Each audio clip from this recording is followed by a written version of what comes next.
বিদ্রোহ শব্দটি বাংলা ভাষায় বিদ্রোহ বা বিপ্লবের ধারণাকে বোঝা। এটি সাধারণত শাসন, আইন বা প্রতিষ্ঠিত নিয়মের বিরুদ্ধে যে কোনো ধরনের প্রতিরোধ, প্রতিবাদ বা অসহযোগিতার প্রতিফলন হিসেবে ব্যবহৃত হয়। এটি ব্যক্তিগত, সামাজিক, রাজনৈতিক বা সামরিক প্রেক্ষাপটে হতে পারে। বিদ্রোহ সাধারণত একটি প্রতিষ্ঠিত শাসনের বিরুদ্ধে সংগ্রাম, বিক্ষোভ বা বিপ্লবের রূপ নেয়। আপনি যদি বিদ্রোহ সম্পর্কিত নির্দিষ্ট কোনো প্রশ্ন বা প্রসঙ্গের কথা জানতে চান, তবে আরও বিস্তারিত বলতে পারে। বাংলাদেশের ইতিহাসে বিদ্রোহ ও বিপ্লবের অনেক উদাহরণ রয়েছে, তবে মূলত দুটি বড় ধরনের বিদ্রোহ উল্লেখযোগ্য। ১. ১৯৭১ সালের মুক্তিযুদ্ধ। এটি বাংলাদেশের স্বাধীনতা সংগ্রাম এবং পাকিস্তানি শাসনের বিরুদ্ধে সবচেয়ে বড় বিদ্রোহ ছিল।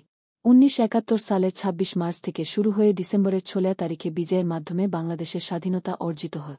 এটি একটি গণবিদ্রোহ হিসেবে দেখা হয়, যেখানে বাঙালি জাতি পাকিস্তানের শাসন থেকে মুক্তির জন্য ঐক্যবদ্ধভাবে সংগ্রাম করেছে। ২. ১৯৫২ সালের ভাষা আন্দোলন। এটি পাকিস্তানি সরকারের চাপিয়ে দেয়া উর্দুকে রাষ্ট্রভাষা করার প্রচেষ্টার বিরুদ্ধে বিদ্রোহ ছিল। ১৯৫২ সালের ২১ ফেব্রুয়ারি এই আন্দোলনের চূড়ান্ত রূপ দেখা দেয়, যা পরবর্তীতে আন্তর্জাতিক মাতৃভাষা দিবস হিসেবে স্বীকৃতি পায়।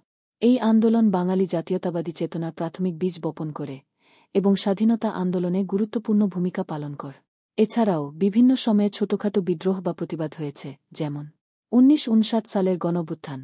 এটি পাকিস্তানি সামরিক শাসনের বিরুদ্ধে একটি বড় ধরনের গণবিদ্রোহ ছিল, যা পরবর্তীতে মুক্তিযুদ্ধের ভূমিকা তৈরি করে। সিপাহী বিদ্রোহ ১৮৫৭। যদিও এটি তৎকালীন ভারতের একটি বিদ্রোহ ছিল, তবে এর প্রভাব পূর্ব বাংলার, বর্তমান বাংলাদেশ উপরও পড়েছে।